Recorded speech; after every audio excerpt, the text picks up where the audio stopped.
할렐루야. 아멘. 오늘도 하나님께서 우리에게 좋은 날을 주심을 감사드립니다. 오늘 말씀은 신명기 4장으로서 이제 이스라엘 백성들이 과거에 어떻게 살았는지를 돌아보는 그런 내용의 말씀인데요. 이제 신명기 4장에서 하나님께서 이스라엘 백성들로 하여금 그 땅에 들어가서 지켜야 할 규례들을 주심에 대해서 말씀해 주시고 있습니다. 또 특별히 그들에게 경계하고 조심하도록 한 것은 우상을 만들지 말라는 것입니다. 그들이 시내 산에서 하나님의 그 음성을 들었을 때 그들은 어떤 형상도 보지 못했기 때문에 우상을 만들지 말라 하신 것들을 가장 처음 그들에게 십계명을 선포하기 이전에 모세를 통해서 이 말씀들을 가르치고 있습니다. 우상이라고 하는 것은 우리의 인간 안에 있는 탐욕을 그 형상으로 만든 것을 우상이라고 할 수 있는 것이죠. 이스라엘 백성들이 가장 먼저 만든 우상이 금송아지 우상이었는데 그 금송아지 우상은 사실은 누구를 비교해서 만든 겁니까? 하나님을 비교해서 만들었어요. 이 얘기는 이스라엘 백성들이 하나님을 믿으면서 우상 숭배할 수 있다는 것이죠. 우리가 예수님을 믿으면서 그것이 하나님 앞에 우상 숭배임에도 불구하고 우상 숭배인 줄 모르고 그 일들을 하는 경우가 얼마나 많습니까? 바로 우리 안에 있는 탐욕을 예수님의 이름으로 이루려고 하고 우리 안에 있는 그런 탐심을 예수님의 이름으로 정당화시키려고 하는 그런 모든 일들, 하나님을 의지하지 않고 살아가고 있는 그런 모든 일들이 사실은 우상이 되는 것입니다. 이런 부분들에 대해서 하나님께서 이제 말씀해 주고 계시는데요. 먼저 우리는 이제 신명기 4장에서 이제 모세가 이스라엘 백성들에게 말하는 간곡한 마지막 부탁, 마지막 명령, 하나님께서 모세를 통해서 주시는 마지막 메시지, 바로 신명기 말씀의 이제 4장에 함께 읽어가겠습니다.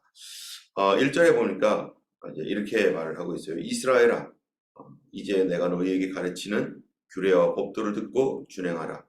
그리하면 너희가 살 것이요 너희 조상의 하나님 여호와께서 내게 주시는 땅에 들어가서 그것을 얻게 되리라. 지금 이스라엘 백성들은 지금 가나안 땅에 아직 완벽하게 들어가 있지 않은 상태이죠. 그들은 요단 이쪽 편에서 지금 요단 저쪽으로, 요단 서쪽으로 건너가기 위해서 요단강을 앞에 두고 있는 상황입니다.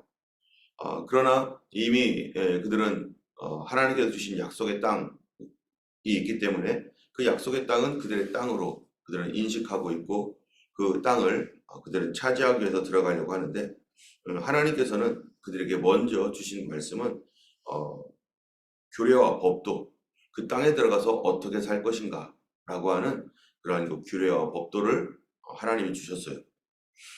그런데 그 땅에 들어가서 규례와 법도를 하나님 주셨지만 그러나 아직까지는 그 땅에 들어가지 못했죠. 그러면 먼저 우선순위는 뭐냐면은 그 땅에 들어가야만 거기서 규례와 법도를 또 지킬 수 있거든요. 그럼 지금 당장 코앞에 있는 일은 뭐 하는 거예요? 그 땅에 들어가야 될 일입니다. 근데 어떻게 들어갈 것인가? 그게 중요한 거죠. 약속이 아무리 있어도 그거 네 거야. 그거는 하나님 너에게 주셨어. 라고 하는 그런 약속이 있어도 그걸 그러면 어떻게 내 거를 만들 것인가? 하나님은 어떻게 내 거를 만들기 원하시는가? 그런 것이죠. 그게 뭐냐면은 그리하면 너희가 살 것이요 너희 조상의 하나님 여호와께서 너에게 주시는 땅에 들어가서 그것을 얻게 되리라. 자, 여기 보면은 그러면은 도대체 어떻게 해야지 그 땅을 내 땅으로 만들고 얻을 수 있는가? 하나님의 약속이 어떻게 해야지 나의 손에 들어오는가? 아무리 약속만 있으면 뭐합니까? 그게 뭡니까? 바로 이제 내가 너에게 가르치는 규례와 법도를 뭐하라고요? 듣고 준행하라. 그게 조건이에요. 하나님의 말씀인 그 규례와 법도 이것을 지키고 그렇게 지킬 때 그리하면 어떻게 된다는 거예요? 그리하면 너희가 살 것이다. 그렇게 해야 살 것이고 또 하나님께서 너에게 주시는 땅에 들어가서 그것을 얻게 될 것이다. 만약에 이 하나님의 말씀을 듣고 지키지 않는다면 듣기만 하고 지키지 않으면 무슨 소용이 있어요? 우리가 하나님 말씀이 좋다는 거 다 알고 하나님께서 좋은 약속을 해주셨다는 거 다 아는데, 그런데 그것은 마치 내가 지키지 않으면 그림의 떡과 같이 나에게는 아무런 결실, 열매 없는 거예요. 내 손에는 아무것도 없는 거예요. 여러분, 우리가 살면서 예수님을 오래 믿고 적게 믿고 상관없이 하나님 말씀을 듣고 지켰는가가 내 삶에 얼마나 많은 열매를 얻었는가를 결정하게 됩니다. 하나님 말씀을 이제 막 예수 믿은 사람이 하나님 말씀을 막 듣고 지키고 있어요. 그럼 그 삶에 많은 열매들이 맺어가는 기초가 생길 것이고, 결국 그대로 순종해 나갈 때 많은 열매가 맺어질 거죠. 여러분, 이 땅에 많은 사람들이 살면서 노년 시절을 보면은 어떤 사람들은 노년을 그냥 이제 풍족하게 이렇게 가지고 이제 거둬들인 것 가지고서 편안하게 있는 분이 있는가 하면, 어떤 사람은 그러지 못한 분도 있고, 각 사람마다 다르죠. 신앙생활에 있어서도 이제 하나님 앞에서 이 많은 간증이 있는 사람이 있는가 하면은 간증할 것이 없는 사람이 있어요. 누가복음에 보면은 예수님께서 우리 밭의 비유를 하잖아요. 4가지 밭이 있습니다. 밭은 뭐 하는 데예요? 다 곡식을 거둘 수 있는 조건이 되는 곳이에요. 다 곡식을 거두라고 그래서 준 곳이 밭이에요. 그런데 어떤 밭은요? 어떤 밭은 돌짝밭입니다. 그 밭을 읽어야 되는데 읽지 않았어요. 어떤 밭은 길밭입니다. 그래가지고 거기도 이 길을 없애버리고 사람들이 지나가는 거 지나가지 못하게 만들고 거기에 갈아야 되는데 그거 안 하는 거예요. 어떤 밭은 가시밭입니다. 가시가 나 있는데도 그거 제거하지 않고 거기다가 그냥 씨 뿌린다는 거예요.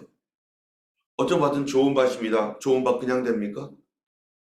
여기 그냥 나 좋은 밭이 있어요 하고서 그냥 알아서 좋은 밭이 되는 게 아니라 그거를 일구는 거죠. 근데 이게 뭐에 관한 겁니까?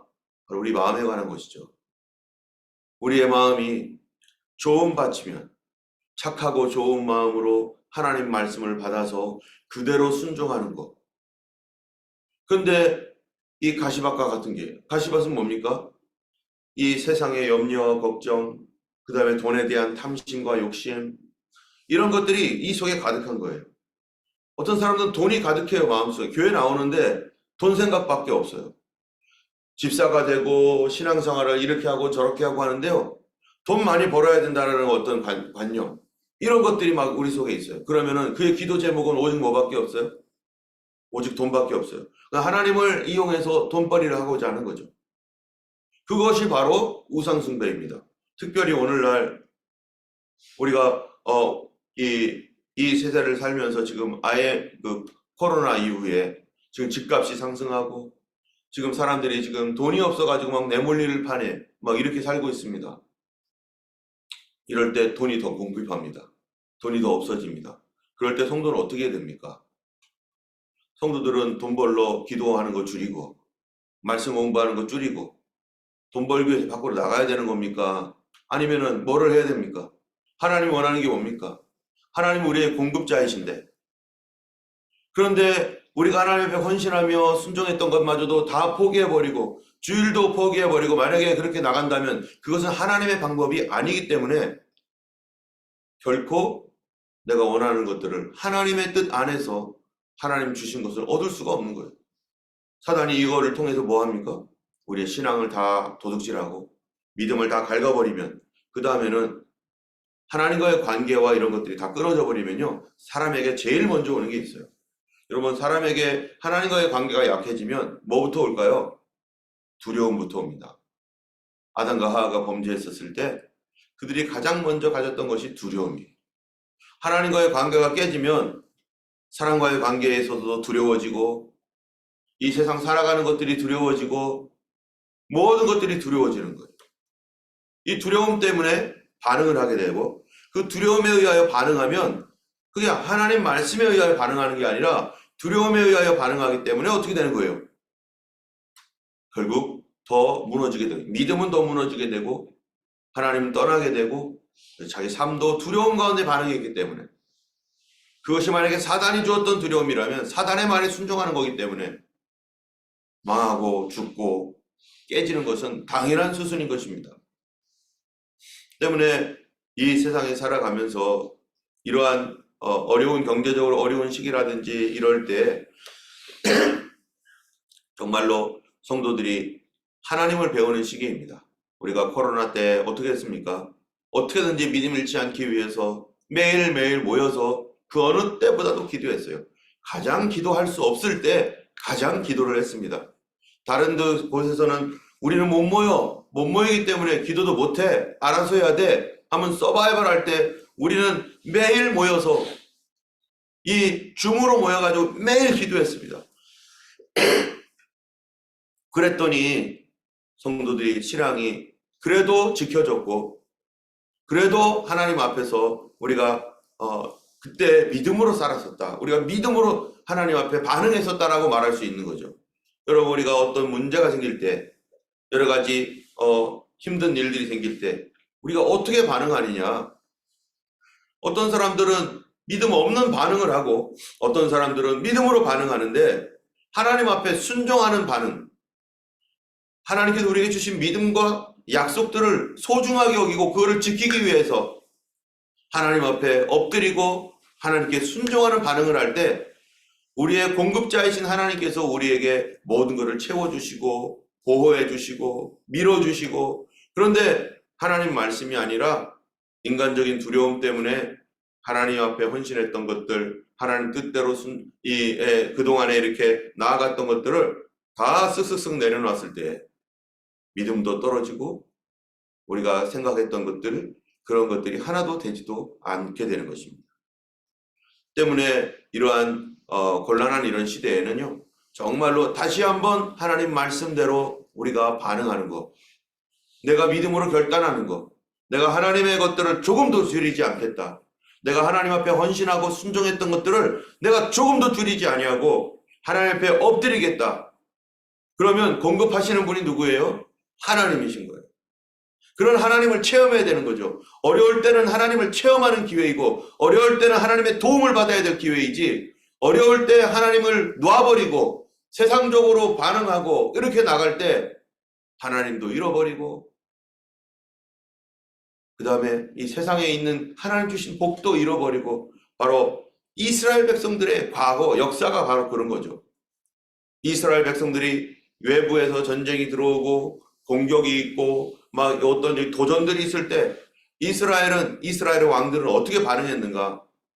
다윗이나 히스기야 왕이나 이런 사람도 어떻게 반응합니까? 하나님께 반응합니다. 믿음으로 반응합니다. 하나님의 규례와 법도대로 반응합니다. 그리고 그들에게 하나님 앞에 엎드리고 선지자들을 초청해가지고 선지자의 조언을 듣고 어떻게 하면 좋을지를 하나님 앞에 묻고 기도하고 하나님 방법대로 나아갑니다. 그런데 아합 왕이라든지 이러한 이 세속적인 왕들 어떻게 반응합니까? 하나님 앞에 믿음으로 반응하지 않습니다. 인간적으로 반응해서 여기저기 도와달라고 요청하고 곡물 주면서 막 그러면서 하나님을 찾아가기보다는 하나님을 오히려 버리고 그렇게 찾아가다가 BC 722년에 이스라엘은 아무의 도움 받지 못하고 하나님의 도움을 전혀 받지 못하고 어떻게 돼요? 멸망해요. BC 586년에는요. 유다도 하나님의 도움을 받지 못하고 시드기야 왕이 끝까지 하나님을 배반하고, 그 당시에 유명한 선지자 예레미야가 그렇게 눈물로 호소하며 제발 하나님 말씀 좀 들으라고, 믿음으로 반응하라고, 하나님 앞에 믿음으로 눈을 뜨라고 그렇게 하면서 그렇게 외쳐도 믿음의 눈이 감긴 시드기야는요, 믿음으로 반응하지 않아요. 이 하나님께서 성경에 이 말씀을 주신 것은 뭐 하는 거예요? 듣고 준행하라. 듣고 준행하라. 믿음으로 반응하라. 때문에 우리의 심령이 하나님의 말씀으로 기경이 되어져서 거기에 30배, 60배, 100배로 결실하게 될 때, 바로 풍년 드는 사람들은 다 이유가 있는 거예요. 무엇부터 준비합니까? 밭부터 준비한 거죠. 우리가 믿음으로 하나님 앞에 순종하는 것. 그러면 하나님이 약속하신 것을 얻게 되리라 라고 하는 것이 하나님의 말씀의 진리인 것입니다. 그래서 2절에 보니까 너희는 내가 너에게 명령한 것들 절대 가감하지 말아라. 하나님 말씀 가감하면 안 됩니다. 여러분, 우리가 살면서 사람의 말들도 얼마나 가감합니까? 저 사람 그런 말 하지도 않았는데 막 그런 말 했다고 막 다른 사람들에게 떠벌리고 다니는 거예요. 그런 사람, 저 사람이 그런 얘기를 전혀 하지 않았는데 하지 않았다고 또 막 말하고 다니는 거예요. 가감하는 게 뭡니까? 왜곡시키고, 그리고 자기 목적과 자기 원하는 것을 위해서 거짓말하는 거죠. 특별히 여기에 있는 내가 너희에게 명령하는 말을 너희는 가감하지 말고 내가 너희에게 내리는 하나님 여호와의 명령을 지키라. 하나님 말씀을 더 플러스하는 것도 문제고 빼는 것도 문제고, 하나님 그런 말씀을 하지도 않았는데 거기다가 그 말씀을 더 첨가해가지고 그랬던 것이 뭡니까? 이스라엘의 바리새인들이 하나님 그런 말도 안 했는데 거기다 막 첨가를 해가지고 안식일 규정을 지켜가지고 자기들이 원하는 대로 사람들을 다스리기 위해서 하나님 말씀도 아닌 것들을 인간의 교훈을 거기다 첨가해가지고 하나님 말씀을 오히려 떠나게 만들고 인간의 교훈으로 인간의 말을 교훈 삼아가지고 사람을 속임되게 했던 것이 바로 예수님 시대의 지도자들이었어요. 바리새인들이었고요. 또 하나님 말씀을 감해가지고 아이 그래도 괜찮고 저래도 괜찮고 하나님 무조건 사랑이지 하면서 계속 하나님의 말씀에 경고의 말씀, 공의로운 말씀, 진리의 말씀은 다 빼고 은혜의 말씀만, 은혜만 계속 강조하는, 그렇게 될 때 그 땅에서 결코 길지 못할 것이고 그 땅도 얻지 못한다는 것입니다. 특별히 이제 이 이스라엘 백성들에게 이 하나님 말씀을 가감하지 말라라고 하는 그 말씀에 하나님께서 2절에 특별한 말을 쓰는데 단어가 그게 뭐냐면 명령하는 말이라고 했어요. 명령하는 말. 여러분 명령이라는 건 뭡니까? 명령은요 절대적이라는 거예요. absolute. 하나님 말씀에 대한 절대성을 가지고 있어야 된다는 거예요. 오늘날 이 시대는요 상대적인 시대입니다. 굉장히 많은 것들을 예전에는 절대적으로 지켜왔던 것들을 이제는 그 절대성이 다 사라져가고 있는 시대예요. 그래서 모든 사람들이 그거로 인해서 존중을 받는 좋은 시대이면서 동시에 하나님마저도 상대적으로 바꿔버린 악한 시대가 되어버렸습니다. 개인의 인권이라든지 연약한 사람들, 소외된 사람들에 대한 관심과 이런 것들은 굉장히 좋은 면이기도 합니다. 상대적인 세상 속에서. 그런데 그거는 붙들고 있어야 되지만, 근데 놔버린 게 있는데 절대적인 메시지. 이 세상에 진리라는 것을 세상에서 찾아볼 수 있습니까? 뭐가 진리입니까? 아, 그건 너도 진리고, 저 사람도 진리고, 나도 진리고. 이게 다원주의 세상 아니에요? 이게 종교 다원주의, 뉴에이지 무브먼트에 속한 뉴에이지 사상. 모든 게 다 우리는 모두 다 존중받아야 되고 얼마나 좋은 말이에요. 그런데 절대적 하나님 말씀 자체가 사라져 버렸어요. 그것 때문에. 그래서 교회에 와서도 하나님의 절대적 명령, 절대적 말씀 이런 것들을 들으면 사람들 마음속에 벌써 거부감이 오는 사람들도 있어요. 왜냐하면 세상에서 그런 말을 늘 들었기 때문에. 그리고 어떤 명령에 대하여 싫어하는 사람들이 있어요. 당연하죠. 세상에서 내 마음대로 살았는데 누구 명령을 듣겠어요. 그런데 교회에서는 하나님의 명령이 있단 말이죠. 그 얘기는 우리 안에 하나님 말씀에 대한 절대성을 가져 있어야 되는데 절대적이지 못했을 때 어떤 일이 생겼습니까? 명령의 말씀을 지키지 못했을 때 하와 보세요. 뱀이 와가지고 하와야 선악을 알게 하는 나무의 열매를 하나님 먹지 말라고 했느냐? 동산 중앙에 있는 열매를 먹지 말라고 했느냐? 했더니 하와가 플러스 마이너스 막 하는 거죠. 하나님 말씀에 그거를 보지도 말고 만지지도 말고 그런 말씀 안 했거든요. 그러니까 먼저 빈틈이 딱 생기니까 아하 말씀 잘 모르는구나 너. 여러분 말씀 모르면 누가 공격하기 쉽습니까? 마귀가 공격하기 쉽습니다. 열심은 있는데 말씀은 몰라요. 그래서 이단에 빠지는 겁니다. 열심은 출중해서 막 그냥 어떻게든지 뭔가를 하고 싶어 하는데 말씀에 대한 지식이 없으니까. 그래서 교회에서는요 말씀 공부해야 돼요. 하나님 말씀을 모르니까 사단의 공격 대상이 되어가지고 너 말씀 모르지? 내가 슬쩍슬쩍 꽈도 너는 다 넘어가게 생겼네. 뭐는 있는데? 열심은 있는데. 열심히 있고 하나님 말씀 모르면 이단에 빠지기 딱 좋은 사람이에요. 그래서 이단에 한번 걸리니까 신천지로 가죠. 안상홍 증인회로 가죠. 통일교로 가죠. 여호와 증인 가죠. 우리랑 나랑 같이 성경 공부해보자. 그렇지 않아도 성경 공부하고 싶었는데 엉뚱한 이단이 가르치는 잘못된 사상을, 잘못된 신앙관념을 가지게 되는 그런 곳으로 갈 수밖에 없습니다. 우리 교회도 여러 개의 성경 공부가 있는데요. 우리 성경 공부 참여해야 돼요. 그렇지 않으면 그 말씀을 듣지 못해서 무슨 일이 생기는 거예요? 내가 미혹받고 그 말씀을 몰라서 내가 잘못된 길로 가고. 여러분 성경 공부도 그냥 읽는 거에서만 끝나면 안 됩니다. 여러분 왜 이거를 가지고 막 오늘도 설교를 하고 또 뭡니까 차근차근 이렇게 가르치고 합니까? 이단들은 성경 없습니까? 이단들도 성경 다 있죠.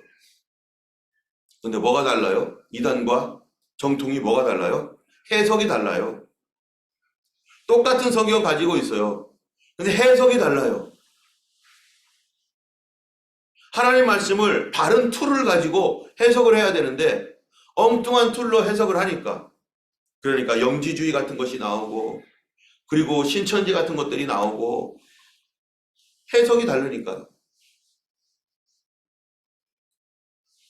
예전에 학교에서 공부할 때 영어 문장이 있으면요, 영어 이거 해석하느라고 얼마나 힘들어합니까? 근데 공부 잘하는 애들은 바르게 해석을 해요. 근데 공부 못하는 저는 어떻게 해석했을까요? 해석하다가 끊겨가지고 해석이 안 되고 엉뚱한 해석을 하고. 예전에 타스마니아에 영어 공부하러 가서 인도네시아 사람하고, 그 사람은 인도네시아 어떤 이 높은 고위 관직 그쪽에 있었던 사람 같은데 여기에 이렇게 연수 와서 이제 영어 연수를 하는 거더라고요. 그 사람하고 친해가지고 맨날 이런 얘기 저런 얘기 했는데 저는 다 알아들었다고 생각했는데, 근데 알고 봤더니 제가 오해를 한 거였어요. 언제 어디서 몇 시에 만나자 이 얘기를 했는데 나는 그 시간이 언제 어디서 어디에 몇 시에 이 사람 집에서 만나는 걸로 생각하고서 그날 거기를 열심히 찾아갔더니 이 사람은 다른 사람과 만나서 다른 일을 하고 있는 거예요. 그래서 너 나랑 약속했잖아. 내가 언제 약속했냐고. 이 시간에 이거 있다고 너랑 이날 여기서 만나자고 했잖아. 아니 그게 아니라 내가 이 사람과 만난다는 거지 너랑 만난다는 게 아니라 여기서 이 사람과 만나기 때문에 하면서 내가 뭐 한 거예요? 완전 잘못된 거를 그 사람 분명히 바르게 말했는데 내 귀가 문제가 생긴 거죠. 못 들었어요. 말은 맞는데 나는 이상하게 들은 거죠. 엉뚱하게 들은 거죠. 성경 말씀 가지고요, 얼마든지 엉뚱하게 말하고 엉뚱하게 들을 수 있습니다. 귀에 걸면 귀걸이, 코에 걸면 코걸이처럼 이 영지주의적으로 해석하고 영해하면은요, 별별 소리에도 특별히 그렇게 영해하는 데가 어디입니까? 신천지 아니에요? 말도 안 되는 말을 서로 껴 맞춰가지고 하나님의 절대성이 상실된 이 시대 가운데요, 오늘 우리 마지막 시대를 살아가고 있는 우리 교회는요, 뭐를 가져야 되느냐? 하나님 말씀에 대한 절대성. 이건 하나님 말씀이야. 이거는 하나님의 준엄한 말씀이고, 여기에 보니까 이 말씀대로 살아가면, 그러면 이 말씀을 준행하라. 그러면 너희가 살 것이다. 말씀을 준행하라. 그러면 살 것이다. 이 말씀보다 더 높은 말씀이 없다는 거예요. 자식도 높지 않습니다. 부모님도 높지 않습니다. 하나님 말씀이 더 높다는 것입니다.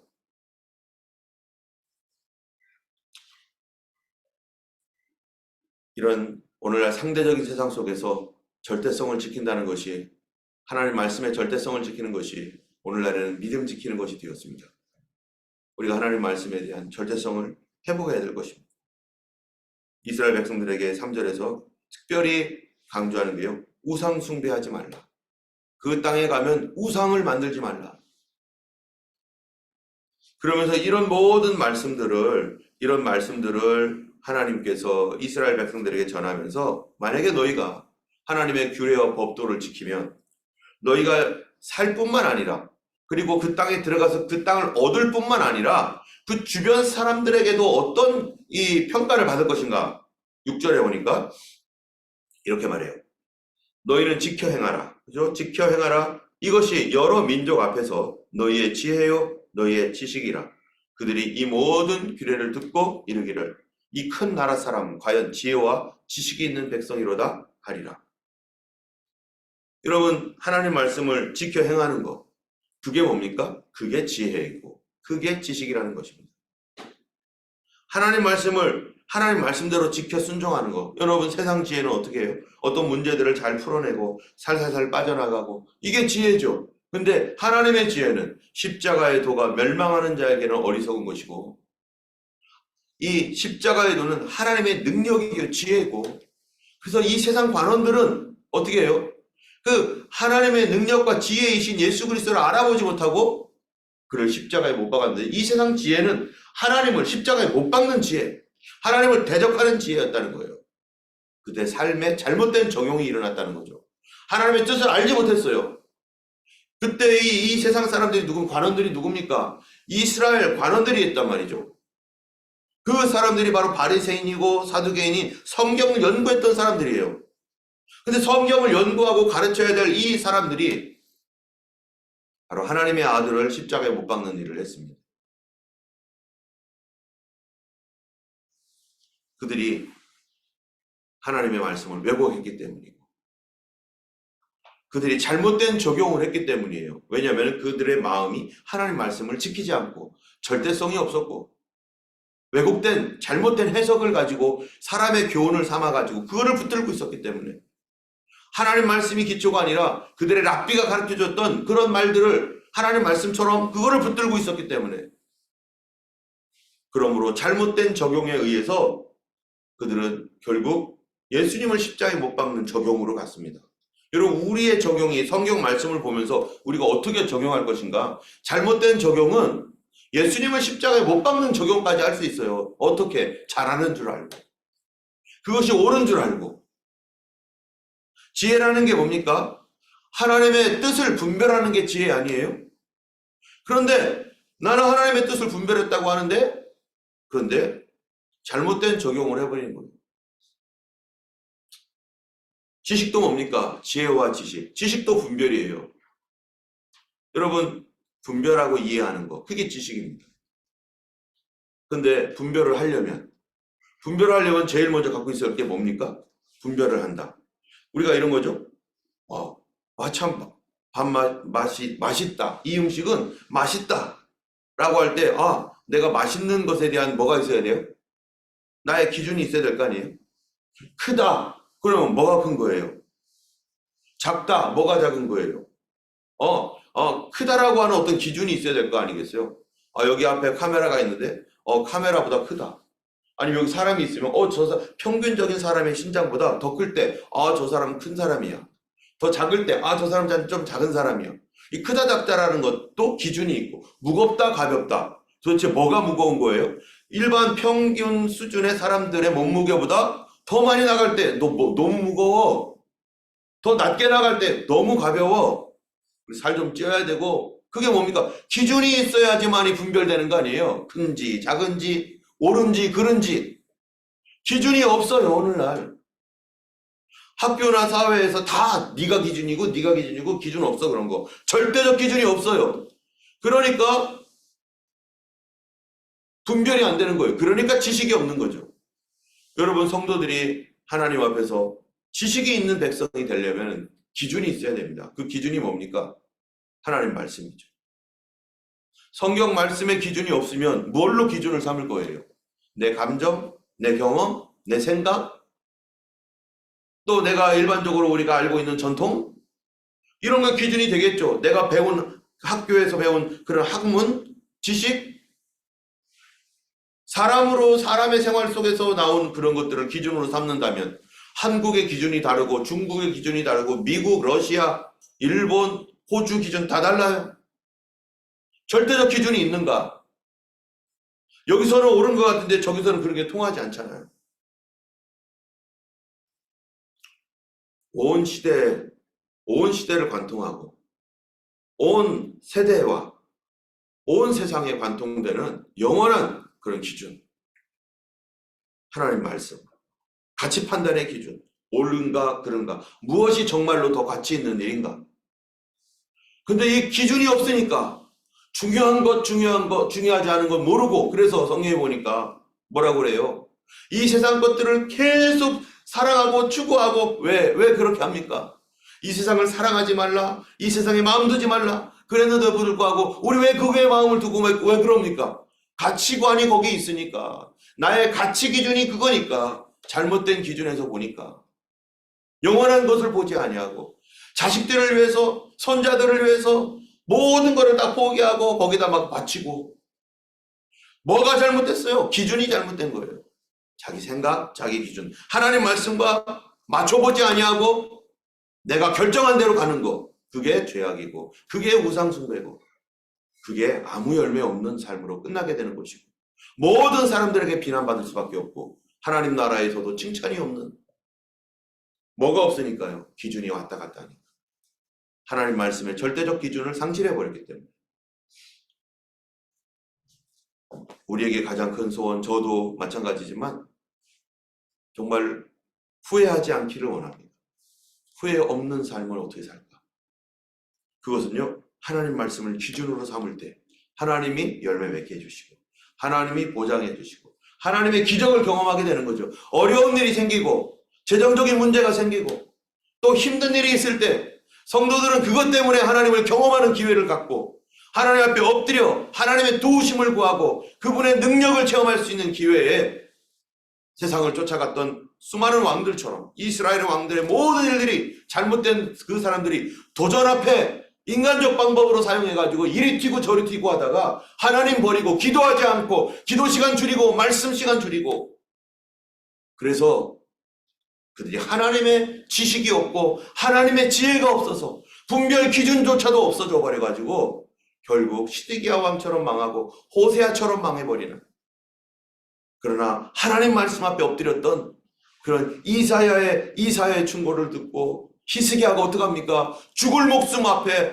하나님 앞에 엎드려 기도했더니 하나님께서 생명을 연장해 주시고, 히스기야가 하나님 앞에 정말 아수르 대군이 쳐들어올 때 하나님 말씀에 순종했더니 하나님이 아수르 대군 화살 한 방 못 쏘게 하시고 그들을 다 전멸시켜버리는 놀라운 하나님의 능력을 체험하고, 그것은 바로 뭐 때문입니까?